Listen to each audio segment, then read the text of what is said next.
Bienvenidos a una nueva edición de nuestra entrevista en Comando Jungle. Sin duda, en el último tiempo ha sido una de las noticias políticas importantes el proceso de desmembramiento, tensiones internas, ¿cierto?, que está viviendo el Frente Amplio. Y para analizarlo en profundidad, estamos hoy con alguien que conoce el animal por dentro. ¿Ah? Estamos con el diputado y junglero de número, tal vez esto último más importante que ser diputado, Renato Garín. Renato, ¿cómo estás? Qué placer, Camilo. Muchas gracias por la introducción. Estoy aquí con un vasito de agua, sí, yo no estoy a la altura de ustedes. No, no, yo tampoco a esta hora voy a ponerle Qué bueno, nada muy enjundioso, porque yo lo he visto que le ponen sólido, lo que ¿vale? no asegura nada de lo que va a suceder después.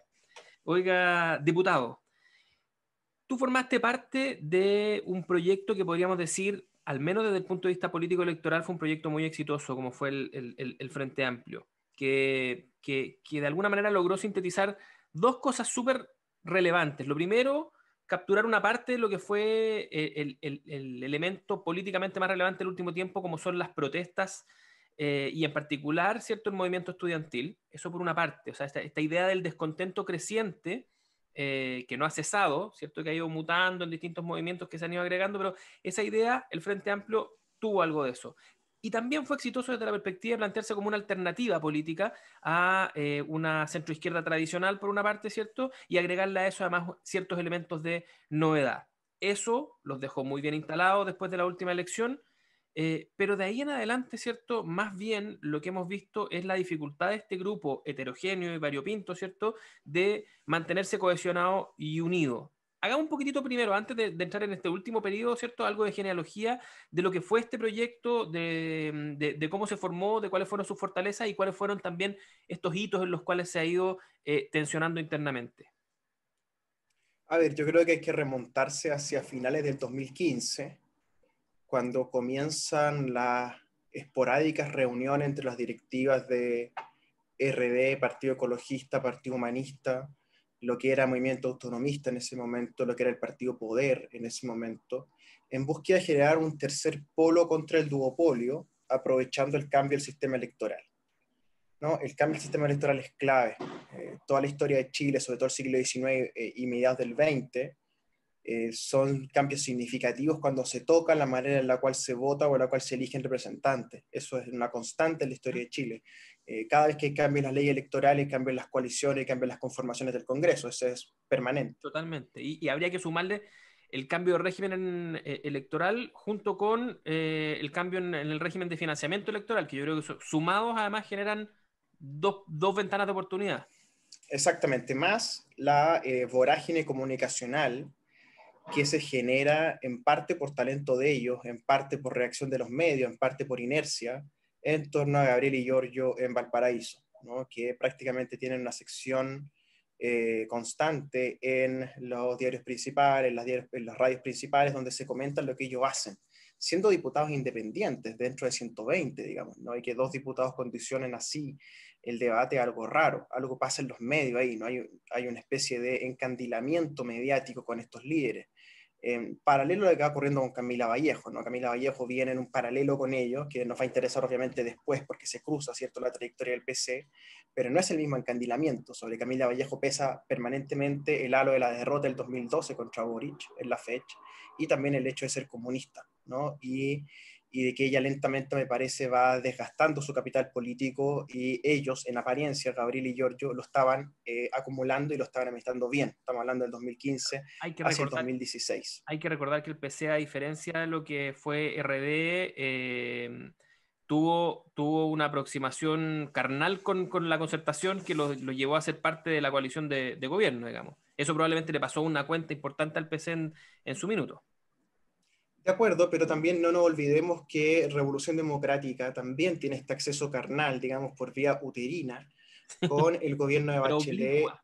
a través de Miguel Crispi y Gonzalo Muñoz, entre otros, ¿no? Que participan de la gestión en educación de Eizaguirre del Piano y después son barridos, ¿cierto?, hacia afuera por el PPD, Harold Correa y otros, ¿cierto?, Ujú. que los limpian del ministerio y con eso se terminan yendo del gobierno, que fue la llamada colaboración crítica de RD. Sí, me Eso es acuerdo. muy importante porque una vez que RD consolida esa tesis de la colaboración crítica, eh, la salida de Crispi y de Muñoz es lo que les permite ir ante esta izquierda, ¿cierto? Y decirle, estamos con ustedes. Porque recuerda que Boric y compañía no estaban cómodos con RD en un comienzo, porque RD estaba con Mami Bachelet, ¿cierto?, en el gobierno. Pero entonces la prueba de amor que le da Jackson a Boric es que saca a Crispi y a Muñoz en teoría del gobierno, porque en realidad ellos son sacados del gobierno hacia afuera por el bacheletismo y por el PPD. Esa es la historia real. Sí. Entonces, cuando se configura ese polo más articulado en el Parlamento comunicacionalmente con estos gallos afuera, más el mundo universitario, ¿cierto? Se le adosa entonces este tercer componente que es Milosevic, ¿no? Milosevic se adosa a esto sin venir del movimiento estudiantil, viniendo más bien del piñerismo, ¿cierto? Con una historia errática, con Marco Enrique Minami, con Tomás Yosemite Hall, ¿cierto? Termina decantando hacia el dúo Boric y Jackson en alianza casi de amistad fraternal entre ellos tres, que no se ha roto, pese a todo. Lo que demuestra los intereses personales que están cruzados aquí, ¿verdad? Como las historias personales están cruzadas. Boric y Mirosevic tienen algunos paralelos, los dos son croatas, los dos viven en extremos del país, ¿verdad? Y que Punta Arenas para algunos efectos se parecen, ¿cierto?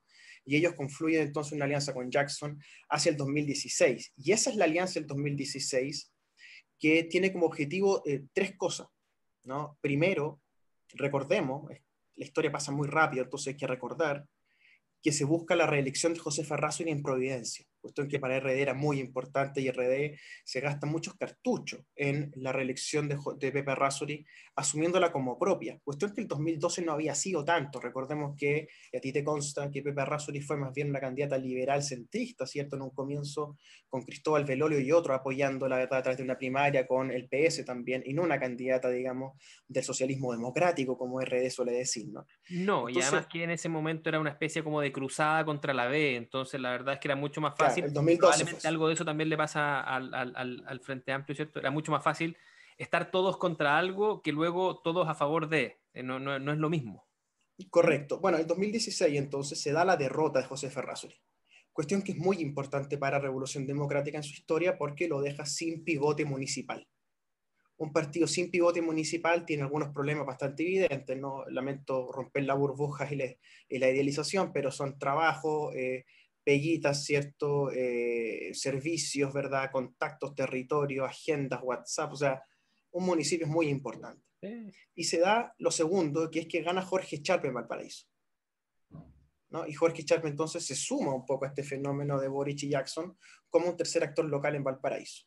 Y gana también Gerardo Espíndola en Arica, que es el candidato de Mirosevic, ¿no? Y esto se hace sin sumarse con los ecologistas y con los humanistas que van por fuera del 2016, precisamente reprochando al RD que estaban con la concertación, ¿no? Y ya recién en finales del 2016, cuando gana Charp, cuando ocurre esta tesis de que todos juntos podemos, esta vez sí, ¿cierto? Se busca entonces traer a esa alianza al Partido Ecologista Verde, al Partido Humanista, al Partido Pirata, ¿cierto? Y el viejo estructura del movimiento estudiantil de 2011 sin el PC encuentra, ¿cierto?, una especie de mega alianza transversal que va desde Vlada Mirosevic hasta Pamela Giles, literalmente, y que confluyen entonces en esa primaria presidencial donde van Mayol con Beatriz Sánchez. Ajá, que es tal vez la primera pelea que a uno le tocó ver, que mostraran sus armas los jerarcas del Frente Amplio, en particular en Revolución Democrática.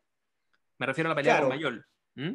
claro, pero sí, sí, hay que mirar un poquito con más detención lo que son los meses previos, ¿no? Porque se especula durante meses buscando un candidato que represente esto como de Jorge Charp a nivel nacional.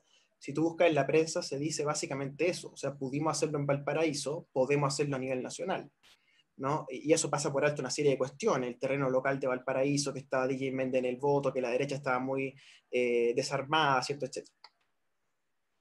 Pero se logra entonces llegar a estos dos nombres. Y Alberto, ya a finales, yo diría diciembre del 2016, ya comienza a decir en prensa esto de una primaria, ¿cierto?, donde va a ir él, ¿verdad? Ya está este rumor. Y por eso Alberto todo el tiempo se trata de adjudicar él, digamos, la creación, en el fondo, de esa primaria, de ese mono, ¿cierto? Porque él habla con Beatriz Sánchez y aquí se adosa, ¿cierto?, el fenómeno de que en Radio La Clave en ese momento confluíamos una serie de personajes, que es donde caigo yo en la escena, ¿cierto? Que es que, aparte de entrar a Revolución Democrática como militante más en el territorio donde me tocaba militar en Melipilla y Peñaflor, yo estoy también en la radio La Clave, ¿cierto? Y ahí conozco mucho a la Bea Sánchez, me toca interactuar con mucho de este mundo, ¿cierto? Los voceros, el Frente Amplio, entonces veo cómo se va configurando entonces esta alianza, donde los que antes estaban diseminados comienzan entonces a confluir en una cuestión de 14 entidades, que eran entonces como 3 o 4 partidos y 10 movimientos, lo que están, una cuestión bien demencial si lo miras con cuidado analítico, ¿cierto?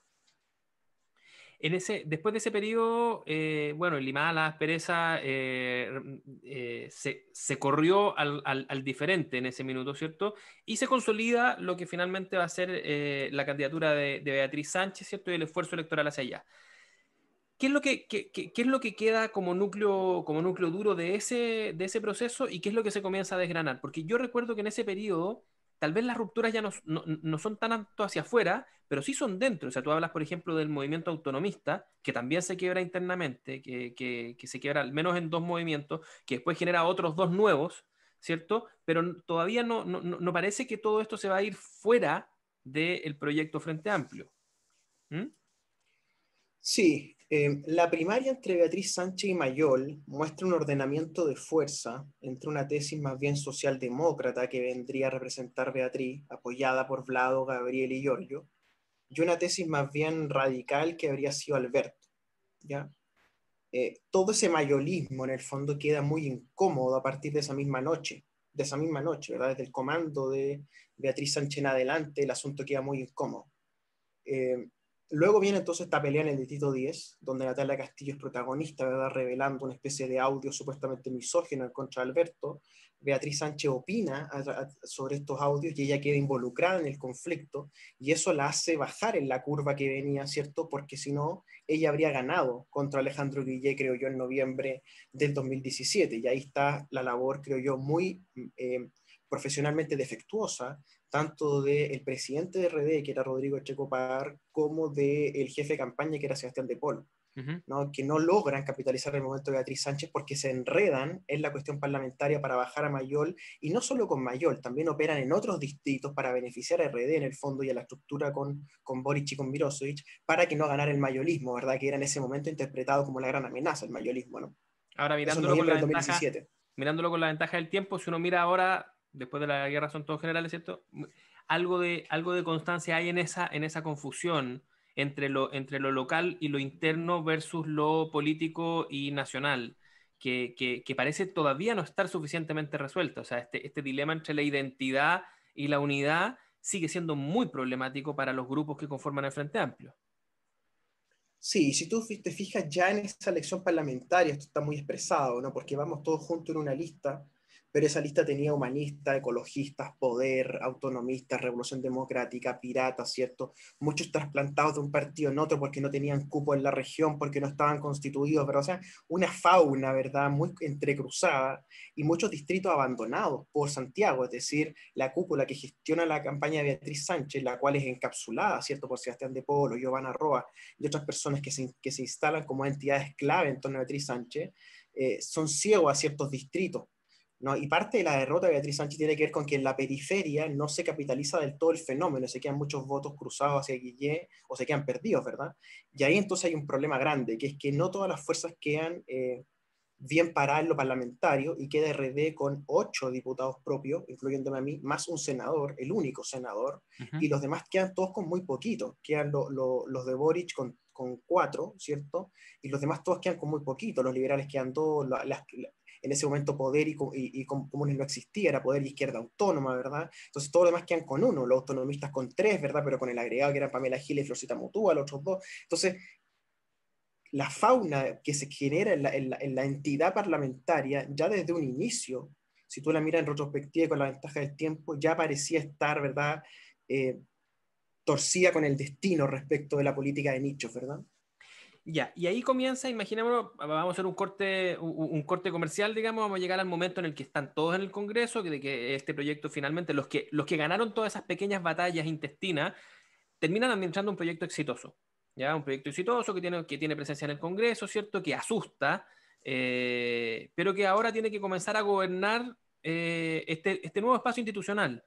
Y a mi juicio, ¿cierto? Comienza su primer gran conflicto hacia afuera, que es cuánto entenderse y hasta dónde entenderse para gobernar el Congreso en tanto oposición. ¿Ah? Y ahí tú tienes todos los acuerdos administrativos del Congreso, son todos muy problemáticos para el Frente Amplio, ¿no? Bueno, eso es enero y febrero del 2018, digamos, ¿no? Que nos pasamos toda la bancada reunidos, me acuerdo, en la sede del Partido Humanista, que era la más amplia y que caíamos todos en el living de esa casa, conversando sobre esto. Y yo siempre fui de la tesis de que nosotros teníamos que ir por todo, es decir, pedir, por ejemplo, una vicepresidencia en la Cámara de Diputados e instalarlo en la gestión republicana en la institución, ya que íbamos a estar adentro, digamos, si el umbral era estar adentro, vamos por todo adentro, no nos quedemos en un rincón de bancada, ¿cierto? Que era lo que termina ocurriendo, donde el pacto al que llega Giorgio, creo yo, hasta ahí muy bien gestionado al punto de vista ingenieril por él, son las comisiones, ¿no? Entonces la lectura que hace el Frente Amplio es decir, vamos por las comisiones y aseguremos en las comisiones, ¿verdad? Se asegura Mirosevic en Cancillería, ¿cierto? Se asegura el propio Jackson en Hacienda, se asegura un año para Crispi en Salud, ¿cierto? Y así. Y esa lectura pasaba por el implícito de que el combate con Piñera, el combate con el gobierno, iba a ser en sede legislativa. O sea que lo importante se iba a discutir por vía proyectos de ley, cuestión que yo siempre discutí. Yo siempre pensé que esto iba a ser por sede reglamentaria, ¿no? Y esas dos tesis tuvieron, yo fui derrotado en esa, o sea, hablo un poco polería, ¿no? De que mi tesis respecto de cómo Piñera iba a jugarnos, creo yo que se comprueba correcta respecto al primer año y que el Frente Amplio no debió poner tanto énfasis en presidir comisiones, sino en tener más presencia en la institución de la Cámara de Diputados. Y ahí ya el asunto me parece que viene mal cortado desde el inicio. Entramos a marzo en una posición difícil, con 20 diputados, pero mal parado en el punto de vista estratégico y táctico, y con una candidata presidencial que había sacado más votos que todos nosotros juntos, bastantes más, que no tenía un rol institucional, ¿no? Y ahí empieza entonces en marzo del 2018 esta dualidad entre la bancada parlamentaria y Bea Sánchez con su gente, ¿no? Que Bea Sánchez empieza a ser panelista de Estado Nacional, ¿tú te acuerdas con Gonzalo Sí. Miller George? Sí, me acuerdo. Y bueno, más allá de las particularidades del periodo, pasa lo que pasa, el gobierno de Piñera se desgasta de manera acelerada, ¿cierto? Y se le ofrece a la oposición ser parte ahora ya no de una minoría, sino que de una mayoría desde el punto de vista político. O sea, la oposición se convierte en mayoría como concepto, pero no así como gobierno interno, que viene este segundo momento de tensión. Y quiero hacer otro salto, porque ahí nos acercamos un poquito más al presente, y pareciera que este mismo rol de Beatriz Sánchez comienza a ser revisitado, ¿cierto? Y comienza entonces ahora la discusión sobre cuál es la política de alianzas hacia adelante. Entre medio se han disgregado los partidos, se rompió el Partido Humanista, ¿cierto? Salen sus fundadores, siguen pasando cosas. Pero hacia afuera, esto es lo que está ocurriendo. Y pareciera, hasta ese minuto, de que el Frente Amplio estaba dando un paso hacia una especie de construcción de una nueva mayoría. ¿Ah? Y eso hoy día estamos viendo que está chocando contra el muro, ¿no? Bueno, esa siempre fue mi tesis, ¿no? De que nosotros teníamos que intentar poblar lo mejor posible el escenario de la socialdemocracia y esperar la crisis interna de estos partidos antiguos, ¿no? Previo al estallido. Siempre esa fue mi tesis. Uh -huh. Un poco lo que sostuvo Errejón en España, ¿no? Y por eso yo también bregué tanto porque Errejón visitara Chile en su momento para que hablara de esto, ¿no? Lo curioso es que después Errejón volvió a España y quebró Podemos, entonces no me servía mucho de referencia, ¿no? Pero si tú ves hacia atrás, yo insisto en esto porque esto viene cortado en un momento, ¿no? Que es que el 18 o 19 de octubre, digamos, cuando queman el metro y ocurre lo que ocurre, el Frente Amplio no estaba bien parado para Uh -huh. capitalizar. El Frente Amplio llega trastabillando por una serie de cuestiones previas, ¿ah? Por errores propios de los líderes, ¿verdad? Por un muy mal trabajo parlamentario, ¿verdad? Por acusaciones constitucionales que se pierden una tras otra. Recuerda que se pierde 15 Sí. días antes la acusación contra Cubillos, ¿verdad? El estallido social. O sea, es un escenario donde el Frente Amplio no estaba para hacer el gol. Llega trastabillando al área, ¿cierto? Y es parte del problema y no de la solución. Y particularmente llegan muy golpeados Gabriel y Giorgio. Llega muy golpeado Gabriel y Giorgio. Llega Gabriel muy golpeado por el tema de su viaje con Palma Salamanca, acuérdate tú, en París con Mike Orsini. Llega muy golpeado por el tema de la polera de Jaime Guzmán Baleado, ¿no? Llega, en fin, llega en una situación distinta al Boric que había asumido Sí. como segundo periodo. Lo propio Jackson. Jackson venía bajando ya en sus curvas, en todas las encuestas, no tan drásticamente, pero venía acabándose el fenómeno del 2011, por así decirlo. Y se No comenzaba a venían. percibir esta lejanía con este otro movimiento emergente que termina en el estallido también. Lo que se ve en algún minuto con la propia funa a Gabriel Boric, ¿cierto? Lo que tú dices, ellos vienen pidiendo disculpas, ¿cierto? Hace rato, tienen errores no forzados y vienen pidiendo disculpas. y complicados con su situación política, súmala a eso, declaraciones más, declaraciones menos, Venezuelas más, Venezuelas menos, ¿cierto? Habían logrado como pillarles un poco la hebra desde el punto de vista público para ponerlo en entredicho. Pero viene este otro movimiento emergente que ahora ya los empieza a dejar un poquitito fuera de escena, ¿no? Claro, y esta es más bien una tercera ola. Yo la leo como una tercera ola, ¿no? Porque hay claramente una primera ola que es en la década del 2011, ¿cierto? Que se puede ver como una segunda ola respecto al 2006.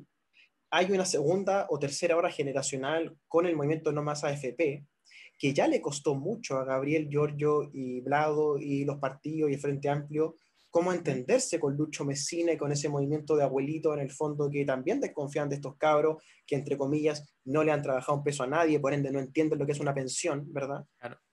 Por ende, este 2019 es una cuarta ola y ya es mucho más drástica respecto de ellos. Es decir, Gabriel, Giorgio y Blado, sobre todo, están demasiado imbricados en la operación del poder como para pararse afuera de él, ¿verdad? Ellos no pueden ni siquiera intentar el juego que hace el Partido Comunista, muy inteligentemente, creo yo, en su momento, ¿verdad? Después creo que esa estrategia también colapsa, ¿verdad?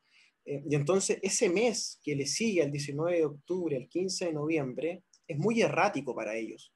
Y el 15 de noviembre es también una especie de salida, una especie como de catarsis, ¿verdad? Como de especie de salvataje también que se hacen mutuamente entre ellos, porque recuerda que Gabriel, cuando aparecen los militares en las calles el 20 y 21 de octubre, él va y increpa a un militar en las calles y se hace grabar así, ¿cierto? O sea, se expone de nuevo, bajando de nuevo en el rasero donde venía, ¿cierto? Y Giorgio queda muy descolocado, también queda muy ausente respecto del primer momento del estallido. Recuérdate tú que esa jornada en la Cámara de Diputados se retiran y me dejan solo, ¿no? Que es una escena que yo le voy a sacar lustre hasta que me muera, digamos, que me dejan solo, se retiran, ¿no? Los otros 17, 18 que estaban, y quedo yo solo en la banca del Frente Amplio, sentado el 20 de octubre en la Cámara de Diputados, lo que es un gesto de cómo ellos no saben pararse en el escenario, y el 15 de noviembre es una salida institucional que ellos buscan, tratando de congraciarse, creo yo, con la élite. ¿No? Claramente, hay una sobrelectura de la tercera, una sobrelectura de A2 y A3 del Mercurio, ¿verdad? Hay una sobreescucha, ¿verdad? De Copesa en sus radios, ¿verdad? De Cristian Bofill y otros. O sea, instalándose como ellos siendo el vocero de esta élite que pide orden. Y eso les pega, sobre todo a Gabriel, una muy mala pasada el 15 de noviembre, porque quedan atrás mano, ¿verdad? Y eso creo yo que es el hito donde termina de quebrarse el proyecto original de los 20 diputados y los 14 partidos y movimientos y decanta el asunto en otra cosa, ¿no? Ahora, yo pensaba también que ese era el gran momento de quiebre de todas estas fuerzas que habían confluido. Y que de alguna manera uno podía, después del acuerdo de noviembre, decir, aquí hay un grupo, ¿cierto?, que está en una tesis y hay otro grupo que está en otra tesis. Por así decirlo, simplificándolo, aquí va a quedar entonces la izquierda extraparlamentaria de lo que uno estaba acostumbrado, ¿cierto? Y la otra que era más institucional. Que había pasado lo peor. Y sin embargo, ahora, puestos en el otro momento de ese acuerdo constituyente, cual es habiendo triunfado arrasadoramente, ¿cierto?, el apruebo, ante la disyuntiva de cómo enfrentar desde el punto de vista de la política de alianzas el proceso constituyente, termina quebrándose de una manera tanto o quizás más brusca el Frente Amplio. ¿Qué fue lo que primó en este caso, si se supone que ya había pasado lo peor? Porque desde el 16 de noviembre en adelante, hasta el día de hoy que estamos hablando, el fenómeno que se da es muy claro, que Beatriz Sánchez se derrumba en la encuesta ¿Ya? al 0,5%, que es lo que marca la última que yo leí, y se invierte la curva con la de Daniel Jadwe primero, y después con esta señora que le dicen la abuela Pamela Giles, ¿cierto? Ujú. Que capitaliza la caída de Beatriz Sánchez, ¿verdad? Y eso rompe las expectativas, pues si los diputados viven de la idea de reelegirse o poder reelegirse o dejar a alguien que se reelija, y si tú los dejas sin candidata presidencial para foto de noviembre, le estás quitando la mitad a la benzina. Y esa lectura está muy Tenéis la misma presente. tesis que Gonzalo Miller en el panel. Te voy a Sí, sí, o comentar. sea, me parece a ¿Ah? mí que eso es clave. Ujú. La falta de estrategia en torno a Beatriz Sánchez, que hay que volver a eso, o sea, la dejamos en Estado Nacional en 2018, después viene la fase donde ella intenta hacer una fundación, tú te acuerdas, ¿no? Sí. Que tampoco la logra colocar públicamente. Después viene la fase de Beatriz Plebiscito, ¿cierto? Beatriz con Carmen Frey, con Maya Fernández, ¿cierto? Con Carmen Hertz pidiendo la unidad, ¿cierto? Y después viene la fase de Beatriz guarda silencio cuando se quiebra su proyecto político, pero en ningún momento vemos Beatriz toma control de la tesis. ¿me entiendes? Entonces ella siempre fue víctima de las circunstancias. Y ahí me parece que Beatriz Sánchez tiene que cargar con la responsabilidad de que nunca fue capaz de parar al equipo, digamos, o sea, decir, esta es mi táctica para ganar o para aguantar al menos lo que tengo, ¿verdad?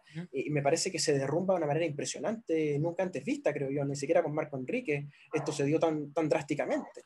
Oye, si tú tuvieras que caracterizar a los que se van y a los que se quedan, ahora en este último momento, ya estamos centrados en esta parte, la prensa ha sido bien majadera en tildar este quiebre como un quiebre básicamente de la política de alianza. Yo tiendo a intuir que hay otras cosas. Uno lo que ve afuera, ¿cierto? Como el momento político que lo impulsa, es esto, ¿cierto? El que hay que definirse respecto de con qué pactar. Pero me resulta muy difícil pensar que es la única ruptura que se escenifica o que se hace presente, ¿cierto? En este momento. ¿Quiénes se van? Cuando se va Vidal y se va Catalina Pérez, ¿es lo mismo que cuando se va en su minuto Javiera Parada, por ejemplo? Bueno, yo diría que lo que tienen en común Vidal y Castillo Perdón, es que Castillo, Natalia Castillo. los dos son profesionales, digamos, jóvenes, Ujú. que han trabajado, digamos, y que saben lo que es parar la olla en una casa, digamos. Lo que es una gran diferencia respecto de otros, ¿no? No me estoy burlando, sino que estoy describiendo materialmente el materialismo del asunto, ¿no? Por ende, sus responsabilidades y su comprensión de la vida es distinta, su biopolítica, por así decirlo, es distinta. Vidal es un geógrafo de la Católica que fue secretario general de la Federación a través del NAU. Está en las primeras generaciones del NAU junto con Crispy, ¿verdad? Junto con uno de los Walker chicos, ¿verdad? Junto con otro, ¿verdad? Dirigente que fundan entre el 2005, 2006, 2007, lo que es el NAU, ¿verdad? Que termina germinando en la presidencia de Crispy después de Giorgio Jackson, ¿verdad? Cuando explota el 2011. Vidal es, como te digo, un geógrafo que trabajaba como gerente en una empresa brasileña, hemos sabido últimamente, ¿verdad?, vinculada a la hidroeléctrica. Por ende, un tipo más bien vinculado al mundo de la empresa, al mundo privado, que confluye a fundar Revolución Democrática con sus amigos de la vida del NAU, digamos que son Crispy Jackson. Y ahí hay una Y en historia. Hay una historia de vida, PUC. Claro, claro. Ok, Y, ya. y, y él se perfila primero como candidato a diputado en el distrito 9, va a unas internas muy difíciles con Maite Orsini se impone, y ahí ya hay un quiebre entre Vidal y el sector tercerista de Maite Orsini, Checopar y Giorgio. Ya en ese momento Giorgio le suelta un poco la mano a Vidal, que termina rebotando en el distrito 8 porque bajan a Javiera Parada por el tema del topón que le pega un auto en Ñuñoa, ¿verdad? Saliendo de un bar. ¿Tú te acuerdas de eso, no? Sí. Y Vidal entonces cae en el distrito 8 para competir en bastante malas condiciones electorales, creo yo, contra Claudia Mix. Claudia Mix siendo ex candidata a alcaldesa, ¿verdad? Que se elige primera mayoría del Frente Amplio, y Pablo se elige detrás de ella, ¿cierto? Ganándole por algo así como 1000 votos a la chica de RD que lo acompañaba, ¿no? Entonces, Pablo en el fondo es un sobreviviente del 2017, un poco pareció a mi historia, y él aguanta adentro, ¿verdad? Cuando yo me voy, me parecía natural que no fuéramos juntos, de hecho, él aguanta, creo yo, demasiado tiempo, al punto de que se desgasta innecesariamente, creyendo que en algún momento iba a poder capitalizar lo que tenía en su distrito, y claro, elige un precandidato a alcalde en Maipú, elige a otro en Tiltil, pero Catalina Pérez sigue siendo operada por Giorgio, ¿verdad? Y por otro en Santiago, ¿verdad? Y no tiene mayor capacidad de acción, o sea, Vidal no tiene ningún botón que tocar a nivel nacional en la política de RD. Ya, ok. ¿Y los otros? Natalia Castillo, una abogada de la Universidad de Chile, que trabajaba en el estudio jurídico de Ciro Colombara, con Ignacio Radeneda, Seges y otros. Entre otros casos, ya tuvo patrocinio y poder en la causa Marco Enrique Minami, por ejemplo, una abogada penalista, vinculada al final de su carrera antes de ser parlamentaria a los temas de pedofilia. Ella persiguió varios casos de pedofilia, como de alto impacto público, digamos. Pero su formación es históricamente comunista. Históricamente comunista, Y de la ella Chile. claro, sí, y es un tipo de comunismo muy propio de esas células, ¿verdad?, que tiene la Chile en su estudiantado, que son más bien células chicas, ¿verdad?, pero con una formación muy densa. Ella pareciera tener, no lo he comprobado del todo, pero pareciera tener más formación política de la que aparenta, ¿cierto? Eh, Ella, además, me parece que muy inteligentemente, el 2016, se presenta como candidata a alcaldesa en La Granja, siendo La Granja el punto sur más extremo del distrito 10, ¿verdad?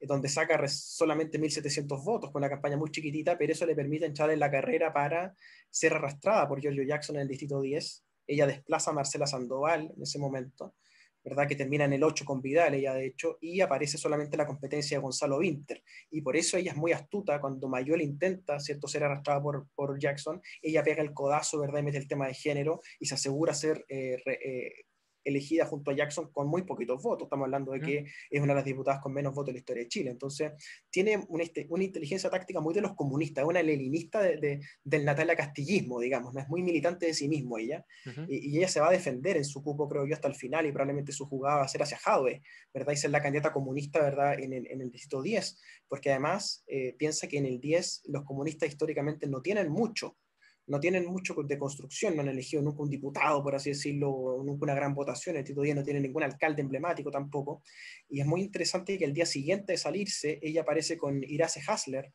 que es la candidata alcaldesa del Partido Comunista en Santiago. Entonces ahí ya tiene algunas claves, ¿verdad?, de que en el fondo Vidal y Castillo se parecen en su tesis respecto de RD, pero divergen, ¿verdad? Ella se va a ir al PC Dieron entrevistas probablemente, muy y él, distintas. sí, Por eso muy te lo distinta. preguntaba, porque Parece adrede que fueran tan distintas, ¿no? sí, dan tesis muy distintas y razones muy diferentes por las cuales, del día siguiente. Como que las razones del día antes son muy parecidas, pero las razones del día después son muy diferentes.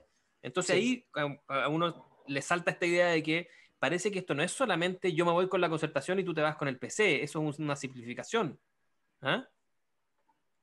Claro, yo te diría más que como en toda pega, y tú lo sabes bien porque tiene una experiencia laboral larga, Ujú. digamos, si tú no te llevas bien con tus compañeros de trabajo, de equipo, de fútbol, no sé, pienso en deportes, ¿verdad? En competencias de alto nivel, si tus compañeros de trabajo, de equipo, tú no sientes que te dan la pelota cuando tienen que dártela, y que si tú eres el mejor parado para hacer el gol te la dan y viceversa, ¿verdad?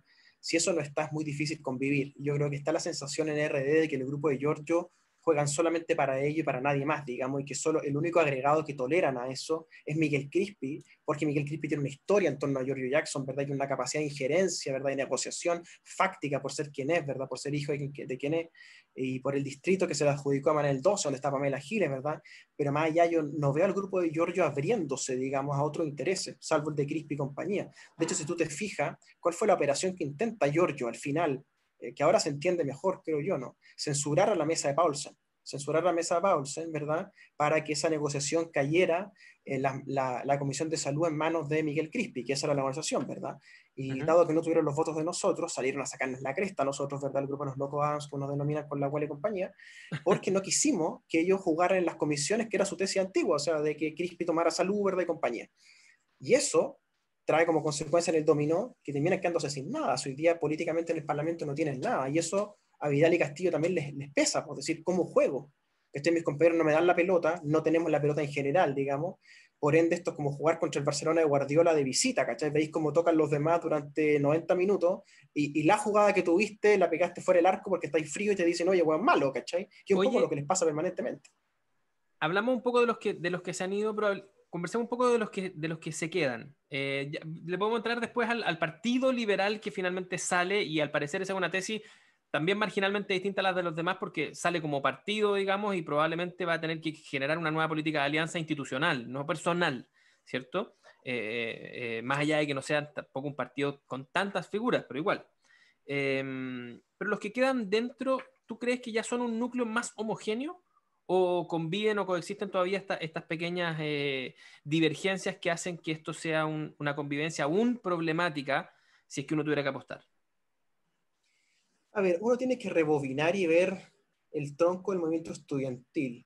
Y ahí yo veo claramente a Giorgio, a Camila Roja, a Boric, a Winter, a Diego Ibáñez, a la Gael, a Crispi, a Brito y a Cata Pérez, ¿no? Yo Ujú. diría, ese es el núcleo del movimiento estudiantil histórico al cual se le suma, cierto, Carol Cariola y Camila Vallejo, ¿ya? Claro. Los dirigentes estudiantiles dentro del Parlamento, ¿no? Uno diría esos 10. Ese es el núcleo duro, ¿verdad?, del asunto. Una alianza Frente Amplio PC, ese es el grupo histórico duro del movimiento estudiantil que está en el Congreso. A eso se le agrega Claudia Mix, ¿verdad?, que como te decía, está en el Partido Común junto con lo que era Izquierda Autónoma, ¿verdad? Pero ese es otro animal. No me refiero a ella como animal, me refiero al partido. O sea, Sí, ella representa otra cultura organizacional menos universitaria y si uno pudiera decirlo también un poco más barrial, ¿o no? sí, sí, pero también están muy dirigenciados por Izquierda Autónoma, Ya. que es Javiera Toro, que es Carlos Ruiz Encina, ¿cierto? Que Claro, es Corbalán y otros, ¿verdad? eso sí eso es más universitario. Claro, y si tú te fijas, Karina Oliva, que es el otro rostro que tienen, ¿verdad? Que le gana la primaria de Polo, está muy acompañada por este mundo de izquierda autónoma, ¿no? Sebastián Elwell, otro grupo el otro nombre que aparece, ¿cierto? O sea, es básicamente la estructura estudiantil de izquierda autónoma convertida en el Partido Común junto con lo que era Poder antes, que son la Karina Oliva con Mix, Claro. básicamente. Uh-huh. Yo diría, ese es el tronco. Hay unos electrones libres, ¿verdad? Que son, por ejemplo, este movimiento que arma Marcelo Díaz, que él lo hace con otro diputado que es Pato Rosa, pero Y Pato se acaba Rosa de ir también. renuncia, ¿verdad?, hace pocas horas inmediatamente porque se da cuenta de lo que está metido, digamos. Marcelo Díaz, por ende, queda como un electrón libre dentro de esa alianza. Mike Torsini, creo yo que también es un electrón libre, quien ella no tiene un pasado de dirigente estudiantil. Uh-huh. En las universidades donde ella estuvo no hubo movimiento estudiantil, por ende, ella no está en ese código, siempre ha querido pertenecer a ese código, pero no pertenece, más bien, ella pertenece a otro espacio de la política, ¿cierto? Con mucho rechazo, además, en la encuesta. Por ende, hay electrones libres que, te lo ejemplifico en ellos, que están, digamos, más dispersos, ¿no? Pero sí, yo diría que en torno a esa estructura de dirigente estudiantil entre el 2011 y el 2016, que hasta ahí se corta, que están en el Congreso, hay un núcleo duro. Porque después los otros dirigentes estudiantiles están tratando de entrar. Y es muy importante que la fecha está reventada, la fecha está sin quórum para funcionar. Por ende, la principal plataforma de la principal universidad pública está rota, la cama elástica, ¿cierto? Entonces también ahí hay una operación de mucha frustración en los jóvenes dirigentes estudiantiles que querían ser Boric, que querían ser Jackson, pero ahora quieren rebotar en la cama elástica y está rota, ¿verdad? Uh-huh. Oye, ya, tenemos entonces este grupito que es eminentemente universitario, estudiantil, que comparte una generación y comparten el movimiento estudiantil. Y luego a esto hay que agregarle, ¿cierto?, verdes y humanistas, lo que quedan, ¿cierto?, de esto, y la federación regionalista, que son más bien antiguos políticos escindidos de algunos del tronco concertacionista y otros que siempre fueron extraparlamentarios, por así decirlo, que siempre estuvieron un poquito fuera de esto. ¿Tú veis que esos dos mundos van a confluir en la misma alianza o también ahí hay que esperar que haya una pequeña fisura? No, el Partido Humanista va a ir solo, porque el Partido Humanista me parece que tiene la ilusión, un poco también adolescente, si tú quieres, eh, que es que Pamela Giles puede ser un gran fenómeno electoral y que puede generar su propio boom y su propia bancada y nititos, digamos. Por Uh-huh. ende, el Partido Humanista creo que está en la tesis de medirse en la personal, ver cuánto pueden capitalizar de Pamela Giles. El Partido Ecologista Verde, el de Félix González, que está dentro de los Loco Adams, ¿cierto? Es básicamente un punky. Yo le tengo mucho cariño, pero es básicamente un punky, digamos, que funciona en la suya, ¿cierto? En sus territorios y que no están interesados en una gran alianza política con estos factores santiaguinos, digamos, como lo llaman ellos. Y otra cosa es el Frente Regionalista Verde Social, donde están los exdemócratas cristianos Mulet y Alejandra Sepúlveda, ¿cierto? Adosado a Esteban Velázquez, que es un diputado por Calama. A eso se agrega a Linco, que está en condición de independiente con ellos, y perdieron a Pedro Velázquez, que se fue, me parece que al comité de los radicales. Pero era un Por grupo que ya ende, había estado en el PRI, antes de que el PRI sí, se fuera con exacto, Piñera. exacto, ¿Mm? exactamente. Esto es básicamente una construcción de antiguos políticos liderados por Mulet en el plano territorial electoral y liderados por la Alejandra Sepúlveda en el plano legislativo en el Parlamento, aunque con mucha experiencia. Ellos van a una alianza con el PC, bajo la tesis de que ellos pueden capitalizar en regiones, la alianza con el PC, es decir, capitalizar en regiones, el rostro de Jadwe, ¿no? Capitalizar Jadwe más regionalista y elegir diputados o elegir representantes locales, ¿verdad?, con esa tesis. Y a eso se sumaría entonces este Frente Amplio, que es lo que va quedando el Frente Amplio con votos básicamente en la región metropolitana y en la quinta región, ¿no?, que termina siendo el último bastión electoral del asunto, ¿no? Si prosperan estas políticas de alianza que hoy día estamos viendo en las siguientes elecciones, tendríamos que comenzar a hablar ya de una nueva fase de tres tercios, ¿no? Corrido un par de casilleros hacia la izquierda, pero tres tercios al final del día. O sea, tenéis dos, una centro izquierda, una izquierda, entre comillas, relativamente equiparada, si uno tuviera que sumarlas hoy día, no sabemos cómo les va a ir después, ¿cierto? Y tienes a la derecha y luego todo lo demás, ¿no? Sí, a ver, ¿O yo es más hablaría de que que, eso? no, a ver, yo creo que esto sería un poco tosco, Uh -huh. ¿verdad? Hablar de los tres tercios. Yo creo que hay un núcleo en Chile Vamos, digamos, que va desde Felipe Cast hasta la UDI, ¿verdad? Más dura, hasta Víctor Pérez, digamos, ¿Sí? que representa 35 puntos, creo yo, más lo que es el Partido Republicano, que no son más de 5 puntos, salvo algunos distritos como el mío, lamentablemente, donde pueden estar sobre representados, ¿ok? Pero son 35 más 5, digamos, en el mejor escenario para ellos. Después tú tienes, yo creo, un mundo concertación que va a ir desde Vlado Mirosevich y Andrés Velasco hasta el PRO de nuestro amigo Camilo Lago y Marco Enrique, que yo creo que también tienen como un techo 30 puntos, 35 puntos, ¿no? Que es en torno a lo que sacó Frey, digamos, en 2009, ¿verdad? 29 puntos, una banda alta puede ser 35. Y después tú tienes, a la izquierda de eso, la alianza que haga el PC con el Frente Amplio y con los regionalistas. El Frente Amplio antiguo, el que eligió 20 diputados, sacó algo así como 900.000 votos parlamentarios y 1.200.000 con Beatriz Sánchez. Si tú le restas a eso, a los ecologistas, a los humanistas, a Igualdad y a todos los que se fueron, a Mayol y a todos los que se fueron, te quedan más o menos 400.000 votos del Frente Amplio, unos 300.000 votos del Partido Comunista y unos 100.000 votos regionalistas, siendo generoso, por ende unos 800.000 votos para ellos, que me parece que no te da para un tercio ni cerca, ¿cierto? Estaríamos hablando, yo creo, más bien en un universo de 7 millones de votantes, ¿verdad? Estaremos hablando en torno a 12, 13 puntos, con un techo de 14, 15 puntos. Y los otros puntos, los 5, 6, 7, 8, el molido que va a quedar en la izquierda, los va a sacar Pamela Giles con el Partido Ecologista Verde, y está por ver si los humanistas y los ecologistas verdes van a hacer alianza o no, que puede ser una cosa porque en el Parlamento están aliados, pero vamos a ver si electoralmente también. Por ende, tus 3 tercios yo te los corregiría, y te diría que es más complejo que eso, está más atomizado que eso, y sobre todo el escenario para el Frente Amplio, su estructura de dirigentes estudiantiles 2011 es muy complejo, porque su alianza ahora pasa a ser con una fuerza leninista, que es el Partido Comunista, que históricamente es quien capitaliza su alianza. Capitalizó la antigua alianza en el Frente Popular, ¿verdad? Capitalizó la antigua alianza en la Unidad Popular, capitalizó luego, ¿cierto? El pacto por omisión, ¿verdad? Viene creciendo, ¿Sí? por ende va a crecer también en esta alianza que haga con el Frente Amplio, va a capitalizar a Jaude, que es lo que parece que al comandante Tellier le tiene muy preocupado, ¿no? Capitalizar a Jaude en la lógica más capitalista posible, ¿no? Convertir en chinchín a Jaude, ¿verdad? Electoralmente. Por ende, yo creo que estos 3 tercios van a quedar corregidos hacia unos 15 puntos de esta alianza, de los cuales unos 10 puntos pueden llegar a ser del Partido Comunista, tocando su techo histórico, quizás. O sea, y pensando entonces en esa lógica, tú eres demasiado joven, pero yo me acuerdo que antes de que se hicieran buenos colectores de agua lluvia, se hablaba de que el Mapocho siempre vuelve a Bilbao, porque las inundaciones volvían a correr por la mitad de Bilbao el río. Aquí el fenómeno entonces relevante, si es que se dieran más o menos las proporciones a las que tú estás hablando, es precisamente ese Mapocho que vuelve a Bilbao, es decir, todos aquellos que vuelven a este tronco concertacionista, por así decirlo, y que están pensando en hacer una alianza que electoralmente, al menos desde el punto de vista parlamentario, podría ser más fuerte que su competencia directa hacia la izquierda.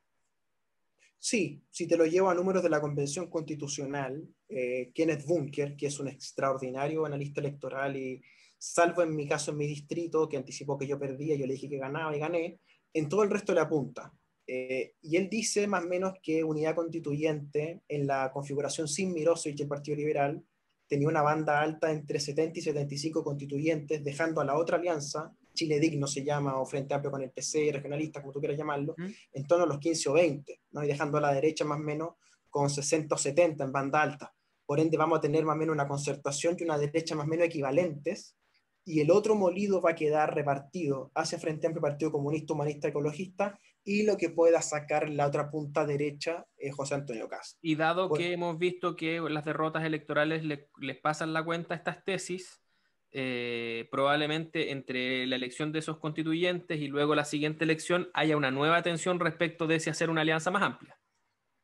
claro, y ahí poniéndolo en tus términos, yo diría, claro, el agua del Mapocho no está en Bilbao, pero ya va más o menos en Carlos Antunes, ¿no? Ya, perfecto. Oye, Renato, con lo que conoces el paño del cual estamos hablando, ¿tú crees que este análisis que uno hace respecto del devenir del Frente Amplio es más parecido a una biopsia o a una autopsia? Es buena la pregunta. Claramente hay un diagnóstico por hacer. Yo creo que el diagnóstico que ellos tienen en la interna no es del todo correcta.